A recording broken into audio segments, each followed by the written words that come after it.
আসসালামু আলাইকুম। আজকে আমার বিজিএস প্রিপারেশনের ডে 3 চলছে। তো আজকে দিনটা খুব বেশি ভালো যায়নি। আজকে খুব বেশি পড়াশোনা করতে পারিনি।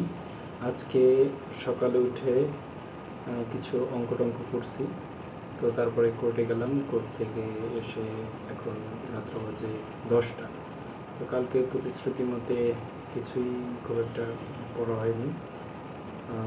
এখন চেষ্টা করছি কালকে আমার প্রতিশ্রুতি যেই পড়াগুলোর মধ্যে ছিল, যে পড়াগুলো পড়ার জন্য প্রতিশ্রুতি দিয়েছিলাম, ওই পড়াগুলো এখন কমপ্লিট করতে। তো তার মধ্যে ছিল গড় অঙ্ক, ট্রান্সফার অফ প্রপার্টি, আর ছিল হচ্ছে এডিটোরিয়াল পার্ট ডেইলি স্টারে। দেখি ওইগুলো এখন শেষ করতে পারি কিনা, এবং আজকের যে নতুন পড়া সেটা শুরু করতে পারিনি। কালকের পড়াটাই আজকে রিকভার করার চেষ্টা করছি। তো আজকে আমার গেল ডে 3, খুব একটা ভালো না, খুবই খারাপ।